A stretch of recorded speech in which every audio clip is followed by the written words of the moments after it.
Hello everyone, কেমন আছেন আপনারা সবাই? আশা করি ভালো আছেন। একজন ছোট ভাই আমাকে একটা ইউআরএল তার নিজের ওয়েবসাইটের একটা ই-কমার্স ওয়েবসাইটের একটা ইউআরএল দিয়ে বলল যে, "ভাইয়া আমার ওয়েবসাইটের একটা ইউআরএল বারবার আপনার লুপে পড়ে গেছে। যে একটার পর একটা সেম ইউআরএল একটার পর একটা অ্যাড হচ্ছে। তো এই প্রবলেমটার সলিউশন আমি কীভাবে করব?" তো এই ধরনের প্রবলেম আমার সবসময় খুব ভালো লাগে। প্রথমত এটা একটা টেকনিক্যাল এসইও প্রবলেম। দ্বিতীয়ত এটা e-commerce website. So it's interesting for me. So আমি বললাম, okay, I will try to fix it. But then আমি স্ক্রিমিং ফ্রগ দিয়ে ওয়েবসাইটটা ক্রল করলাম, কিন্তু পেলাম না। তখন আমি যেটা করলাম যে অভ্যাসবশত আমি নিজে আবার যে ক্রল যে রেন্ডারিংয়ের যে ইয়েটা আছে, অপশনটা আছে, আমি এর আগে আমার স্ক্রিমিং ফ্রগ ভিডিওতে দেখিয়েছি। সেটা আপনার টেক্সট থেকে নিয়ে গিয়ে জাভাস্ক্রিপ্টে নিয়ে গেলাম এবং ক্রল করলাম এবং দেখলাম যে হ্যাঁ, ওই প্রবলেমটা দেখাচ্ছে। তো জাভাস্ক্রিপ্ট দিয়ে রেন্ডারিং করার পরে ওই প্রবলেমটা দেখাচ্ছে।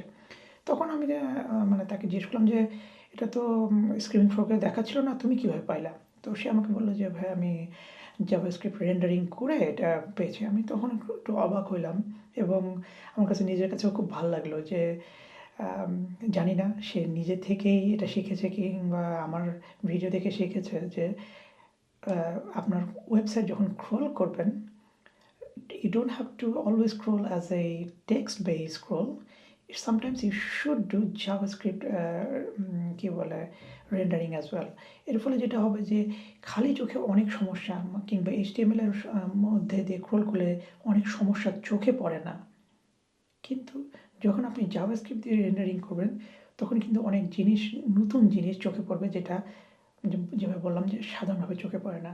আর গুগল যখন চেক করে তখন তো অবশ্যই আপনার জাভাস্ক্রিপ্ট রেন্ডারিং ইউজ করে। So as long as you also consider JavaScript rendering while you are crawling the website, it's really good for you.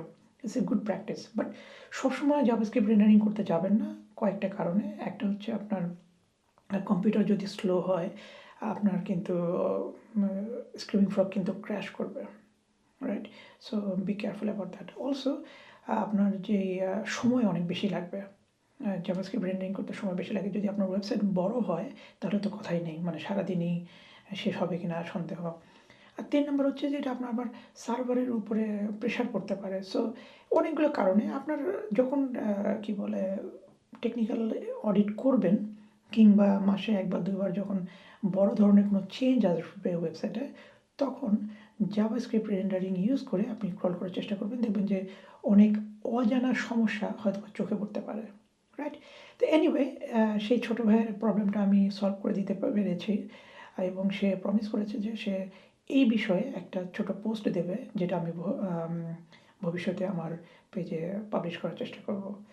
তো যেটা আজকের এই ছোট্ট ভিডিও থেকে যেটা বোঝানোর চেষ্টা করতেছি যে, প্রথম কথা যে স্ক্রিমিং ফ্রগ আছে, ওটা প্র্যাকটিস করুন। আপনার যে ক্রল আছে, ক্রলটা প্র্যাকটিস করুন। সেই ক্রলিং ধরে প্রবলেম সলভ করুন এবং কখনো ১ বার ২ বার জাভাস্ক্রিপ্ট রেন্ডারিং এনেবল করে ক্রল করবেন। দেখবেন যে অনেক বেশি সমস্যা আপনার চোখে পড়তে পারে। তো আজকে এই পর্যন্ত। ভালো থাকবেন, আমার জন্য দোয়া করবেন। আপনাদের জন্য রইল শুভকামনা।